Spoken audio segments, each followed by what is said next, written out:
Chaque fois où le bruit des armes a remplacé celui des mots, me reviennent toujours à la même question.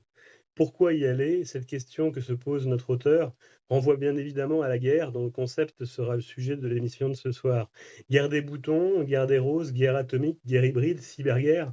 Le concept de guerre est partout et omniprésent, à tel point qu'on peut se poser la question suivante. La guerre n'est-elle pas enregistrée dans le code génétique de notre humanité fragile? Pour nous accompagner ce jour dans cette émission, j'ai le plaisir de recevoir Kamal Redouani, auteur-réalisateur. Kamal, bonjour. Bonjour. Alors, il y a une constante en fait dans les ondes clandestines qui est de demander à l'invité de savoir d'où vous venez, quels sont vos travaux. Est-ce que vous pouvez vous présenter en fait en retraçant votre background familial, votre cursus universitaire et vos travaux? Écoutez, ça me replonge dans mon passé. Moi, je suis né au Maroc. Je suis arrivé en France en tant qu'étudiant, en fait, pour faire maths sup, maths spé, une école d'ingénieur. J'ai bifurqué vers le journalisme. J'ai fait une école de journalisme et après, j'ai commencé à travailler à Radio France, en radio pendant quelques années, D'accord. ou à Radio France Internationale, où je suis resté plusieurs années, où j'ai travaillé. Où j'ai commencé au fait finalement mon travail vers l'international et surtout sur le contour méditerranéen que j'ai gardé jusqu'à aujourd'hui. Après 6-7 ans à RFI, j'ai commencé à travailler en radio. J'avais envie de changement en télévision, pardon, et j'ai commencé à faire Qu'est-ce qu'à des l'époque, en fait, reportages en télé. est-ce que vous pouvez nous évoquer ce passage à l'image? Vous étiez journaliste en fait, donc presse écrite au départ. Et radio, Radio. journaliste radio, ouais. Et après, en fait, vous passez à l'image. Qu'est-ce qui vous a motivé sur ce schéma-là? Tout simplement, enfin, j'adore la radio, j'adore toujours, j'adore faire des reportages. Enfin, il y a une simplicité de travail en radio qui est quand même assez extraordinaire quand on est sur des zones difficiles, on est léger, voilà. Mais j'ai commencé à m'ennuyer un petit peu, à avoir envie de toucher un petit peu à l'image. Et à partir de là, j'ai fait une formation en fait, tout simplement. Je suis revenu au CFPJ, le Centre de Oui. formation professionnelle des journalismes à Paris, et j'ai fait une formation télé pour commencer, au lieu de partir avec un agra dans les mains, j'ai commencé à partir avec une caméra, tout simplement, dans les mêmes zones que je fréquentais, c'est-à-dire le Moyen-Orient et le Maghreb. Et vous passiez par des majors, entre guillemets, pour diffuser vos reportages, ou vous aviez déjà l'intention de faire tout vous-même en freelance? J'ai toujours été indépendant, même à RFI, je suis resté indépendant. J'adore l'indépendance. L'indépendance permet aux journalistes de pouvoir choisir les sujets sur lesquels il a Ouais. envie de travailler, pouvoir choisir aussi les zones qu'il a envie de fréquenter. Et puis, et puis voilà. Puis quand on collabore avec France Télévisions ou Arte, au fait, on passe par une boîte de production. Moi, j'ai beaucoup travaillé avec Kappa Productions Mhm. et à mes débuts, j'ai démarré avec Hamelin à Sunset Press, D'accord. qui était lui-même un grand reporter de guerre, en fait, qui a fait tout son Ouais. parcours en tant que grand reporter de guerre. Et donc, on avait un grand feeling ensemble, et c'est lui qui m'a donné, au fait, la chance de faire mon premier grand reportage télé. Pas radio, parce que j'en avais déjà fait pas mal, mais en télévision, c'est avec Hamelin que j'ai appris Mhm. à faire de la télé. Et vous parlez sur votre profil LinkedIn en fait de guerres en fait que vous avez couvertes. Quelles sont-elles finalement ces guerres? C'est essentiellement des guerres qui ont eu lieu au Moyen-Orient ou... Tout à fait, c'est vraiment les guerres du Moyen-Orient. Il y a eu d'abord l'Algérie, au fait, Oui. avec l'arrivée mais c'était en radio. Puis après en télé, c'est vraiment l'arrivée euh, mon démarrage en télévision était coïncidé avec l'arrivée des premiers djihadistes en Irak. Oui. Euh, et donc, c'était la guerre en Irak, en fait, l'arrivée de l'armée américaine en 2003. Et moi, j'avais atterri, au fait, pour la première fois, au fait, dans cette zone-là, enfin en Irak, à Bagdad. C'était en 2005, fin 2005-2006. C'était exactement la libération de Florence Aubenas. Mm. Florence Aubenas était en train d'être libérée et moi j'étais dans l'avion en fait direction l'Irak. C'est une Ah coïncidence oui, assez incroyable, mm.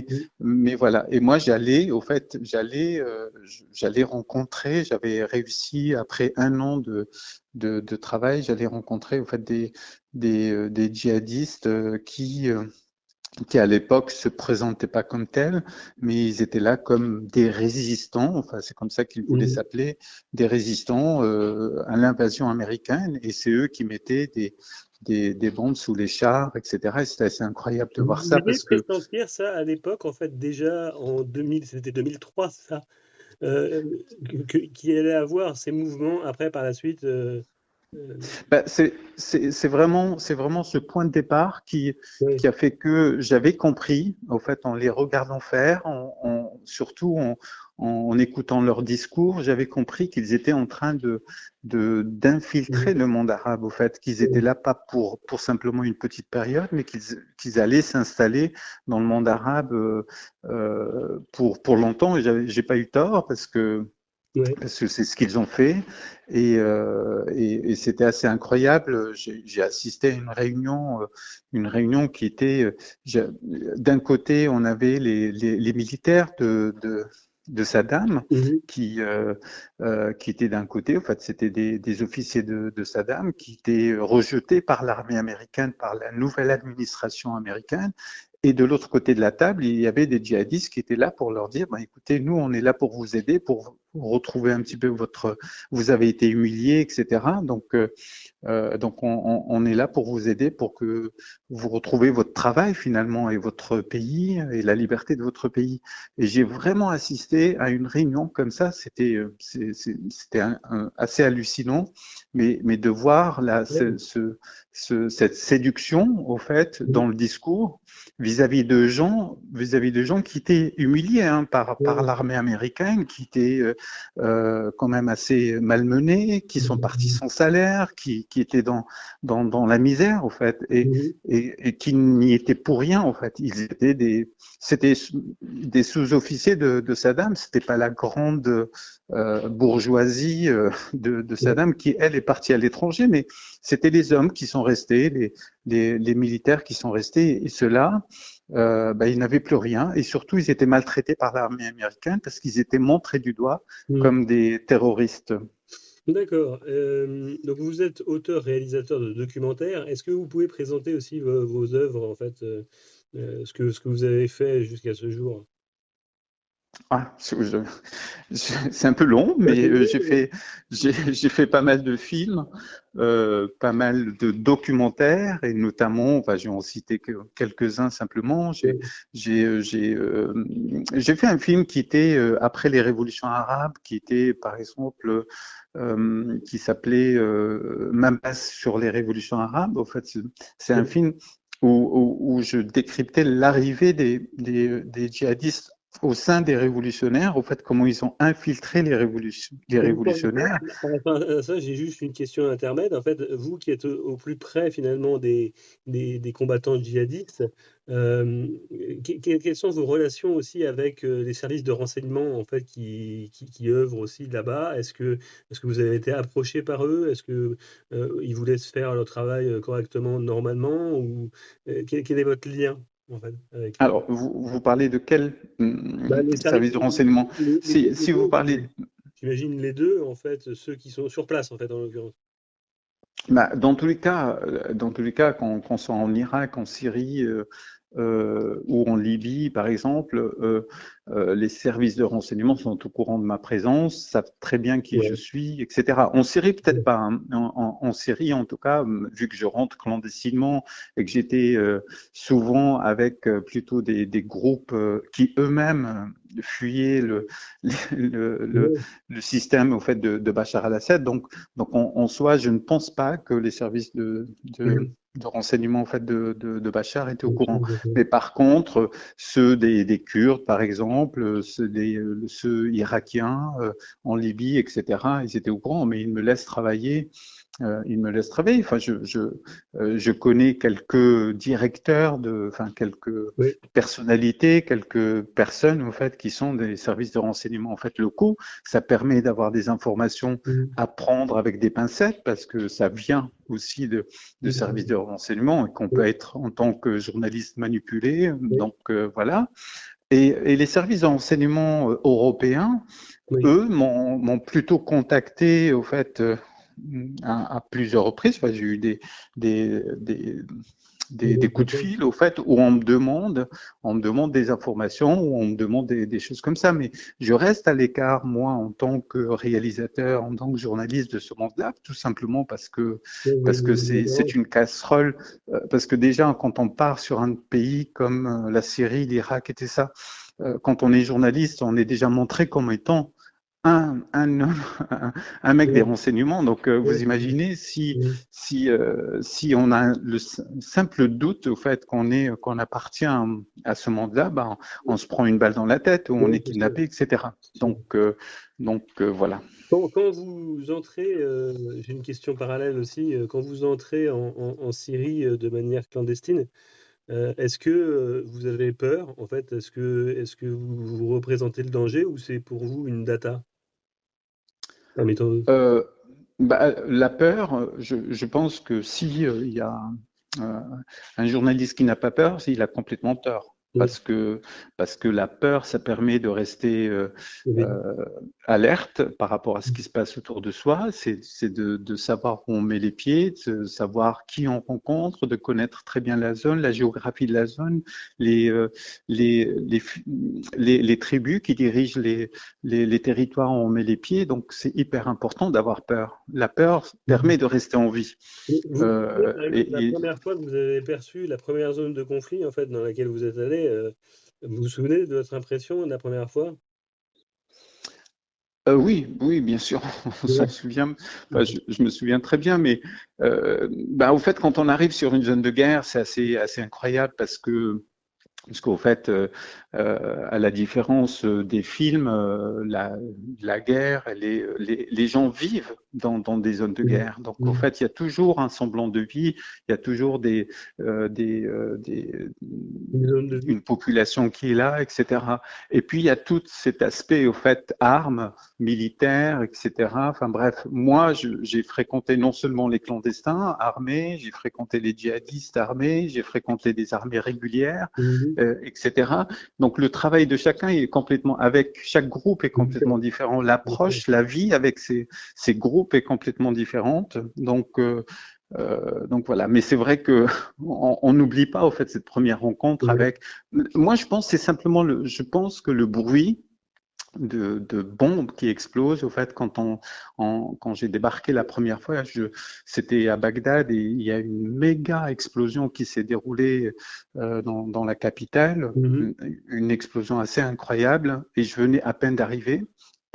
Et donc là, on se rappelle de ce moment-là parce que on se dit oui. Oui, c'est pas la vie n'est pas normale au fait parce Ouais. qu'on est à Bagdad, on J'avais a compris l'impression que la vie est quand même normale, mais voilà, ça nous rappelle la réalité de la vie du pays. Mmh.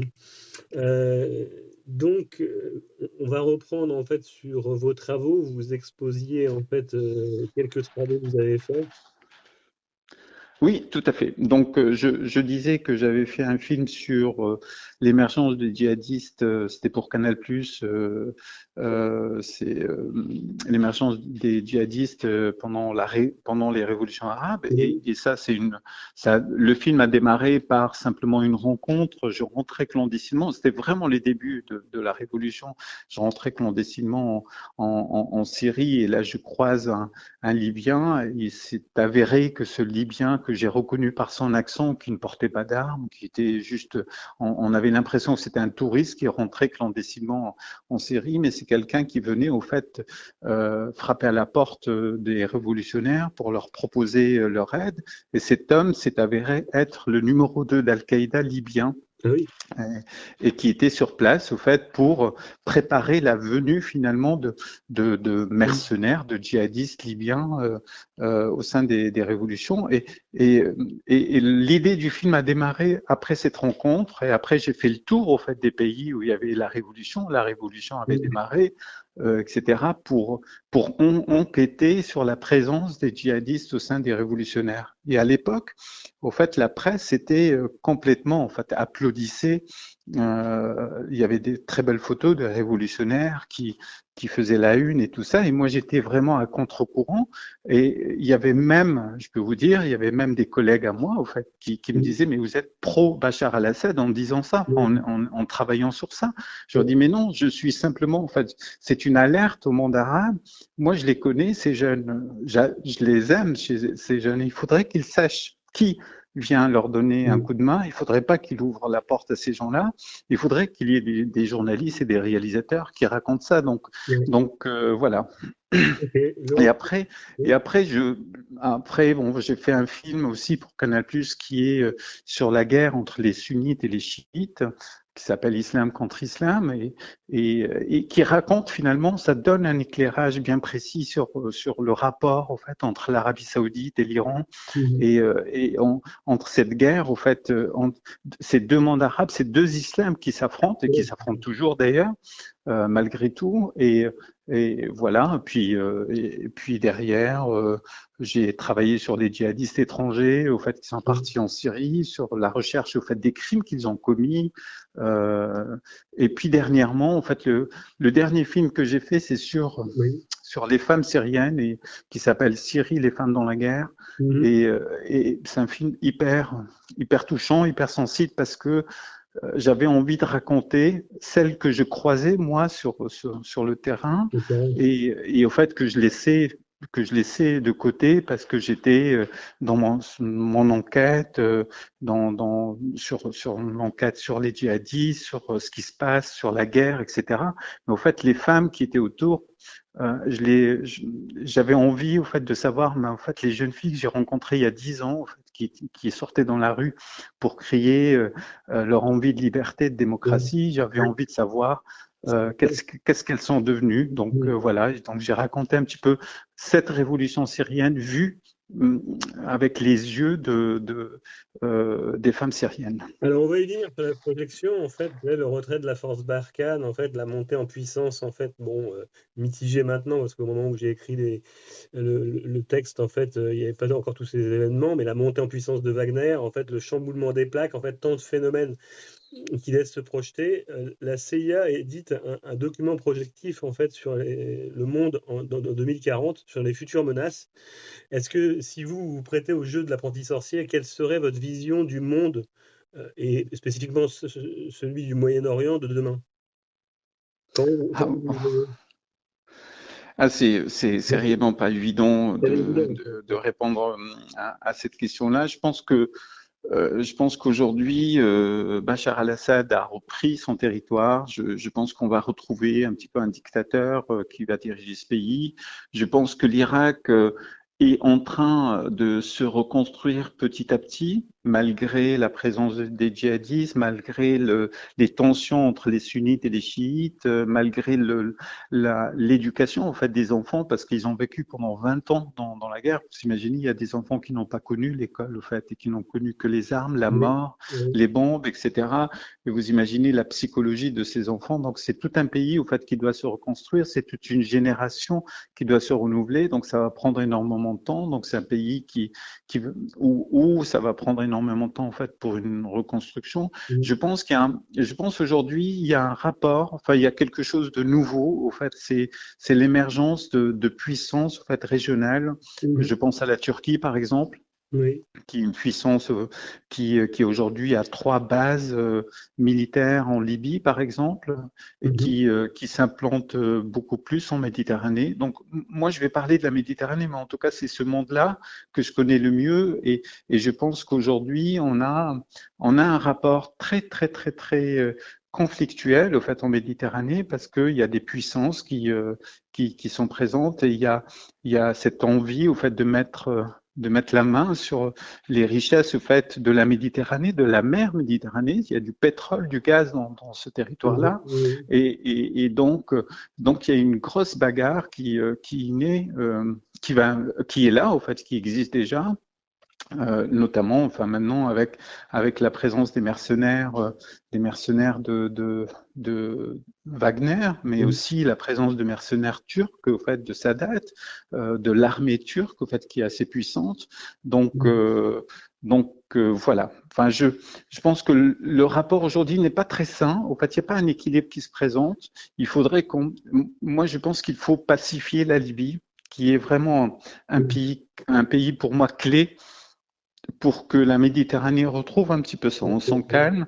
Il faut une relation diplomatique avec la Turquie voilà, il faut qu'on arrive au fait à discuter avec la Turquie, qu'on arrive à pacifier la relation. C'est un pays qui appartient à l'OTAN, donc il y a moyen de travailler avec la Turquie. Et donc voilà. Donc, la première partie en fait s'achève sur votre bio. En fait, deuxième partie en fait plus succincte. En fait, l'art de la guerre, que j'ai intitulé l'art de la guerre ou la guerre dans l'art. J'ai choisi dans cette partie de traiter la guerre dans un ensemble cinématographique. L'ambition, en fait, c'est juste illustrer quelques conflits, en fait, pour mettre en perspective avec les conflits modernes. J'ai commencé, en fait, à Kamal avec le Moyen Âge, en fait, au XIIIe siècle, et le film Braveheart, qui a été tourné, en fait, en 95, qui met en scène, en fait, William Wallace avec une révolte, en fait, marquant le petit, le faible écossais contre le fort anglais. Ces révoltes-là qui sont présentes, bien entendu, dans un autre contexte, en fait, entre un affrontement entre le faible et le fort, c'est un petit peu ce qu'on a vécu, ce qu'on est en train de vivre actuellement entre l'Ukraine, en fait, théoriquement faible, et face à une Russie, en fait, euh, théoriquement forte. Qu'est-ce que vous en pensez, vous, de ces deux conflits, en fait, ce conflit du faible et du fort, en fait, vous pensez que vous avez une opinion? Moi, je pense une vision romantique de la guerre, c'est-à-dire quand on pense qu'il dans un conflit, il y a le faible et le fort, je ne crois pas. Je pense que dans un conflit, en fait, il y a deux armées qui se font face, et au fait, c'est aussi deux armées qui se prennent appui avec d'autres pays. Au fait, aujourd'hui, on est plutôt face à des guerres par procuration. Donc, si on a envie, si on prend l'exemple de la Libye, par exemple, on a peut-être la Russie d'un côté, on a les États-Unis, l'Italie, la France qui navigue entre un côté et l'autre. Enfin, bref, c'est des guerres par procuration, et c'est des pays occidentaux qui ont des armes, qui ont une puissance de frappe, au fait, qui fournissent finalement l'outil à des faibles, ce que vous pourrez appeler des faibles, qui leur donnent au fait les armes pour faire la guerre. Et donc finalement, je ne pense pas que c'est une histoire de faibles et de forts. D'accord. Je pense que la guerre n'est pas si romantique que ça. Je pense qu'on joue beaucoup au fait on a des biais, nous, au fait, quand on regarde, au fait, avec notre prisme occidental, on a des biais, enfin voilà, on a envie que les choses, enfin voilà, d'un côté, c'est d'un côté le mal, le bien, le noir, le blanc, etc. Mais la réalité, au fait, la vie n'est pas comme ça. Et c'est dans les zones grises, au fait, où il y a la vraie information, c'est euh, où on comprend ça. Pour comprendre quelque chose, c'est jamais aussi simple. Et malheureusement, en fait, que ce soit en télé, que ce soit dans la presse écrite, etc., on, on a besoin que les choses soient simples, en fait, pour le public. Oui, Et donc, on simplifie les choses. Et c'est pour ça qu'une guerre faible, fort, oui, une guerre avec quelqu'un qui agresse et quelqu'un qui a agressé n'est pas si évidente que ça. oui, Et sur le terrain, franchement, sur le terrain, ça on le voit, on le sait sur le terrain. oui, On le sait parce que même quand on est avec des faibles, on voit parfois des atrocités qui sont commises par des armées qu'on soutient. Donc voilà. Et voilà. Moi, je trouve que la guerre ne devrait pas exister, au fait, Oui, ni faible ni fort. Au fait, il faudrait que on arrive à trouver un il- équilibre. trouver, voilà. Et aujourd'hui, c'est mon dernier livre qui traite sur les mercenaires et sur l'histoire des mercenaires. En fait, si vous voulez, aujourd'hui, il y a la réapparition de ces soldats, de ces mercenaires qui sont sur le terrain et qui, eux, finalement, sont juste payés pour faire le taf, payés pour Mhm. tuer. Et donc, vous imaginez bien Mhm. qu'ils n'ont aucune humanité, aucune et finalement les crimes de guerre, ils n'en ont rien à faire. Donc voilà, parce qu'ils savent qu'ils ne seront pas jugés. Hmm. Les escalades, en fait, comme on a vu en Ukraine et Russie, là, sur la menace nucléaire, en fait, vous pensez, vous, à titre personnel, en fait, que on peut y avoir recours, alors pas la France, en fait, mais d'autres pays, en fait, avoir recours à l'arme de destruction massive, quoi. J'espère que non. Ouais. J'espère que non. Je n'y crois pas. Je n'y crois pas. J'espère que non. Et même si on pense que Poutine est un fou, je pense qu'il n'appuiera pas sur un bouton en fait nucléaire pour déclencher quelque chose comme ça, parce qu'il sait très bien que que qu'il va tout perdre. Et ça, il le sait. Et donc voilà. Oui, peut-être la Corée du Nord. Ouais. Le dirigeant de la Corée du Nord, qui lui est complètement farfelu, lui, il peut très bien en fait appuyer sur un bouton et envoyer une bombe nucléaire, mais je pense pas à Poutine. Donc, je pense pas que la guerre en Ukraine, ça peut se transformer en une guerre nucléaire. Ça, j'y crois pas. D'accord. Dernière chose, en fait, sur les questions, en fait, je vais vous demander si vous avez une opinion sur un fait, citer un fait d'actualité, soit nationale, soit internationale, soit les deux, qui vous a marqué. Ah, Oui. moi, j'aimerais plutôt citer des faits dont on n'a jamais parlé, Oui. tout simplement parce que là, je pars en Libye dans une semaine et dans quelques jours, et je sais que c'est un pays au fait dont on parle très peu. Il y a eu juste il y a quelques jours, il y a eu des combats au fait à Tripoli, dans la capitale, et je pense que très peu de gens ou personne en a entendu parler. Il y a eu 50 morts, une centaine de blessés.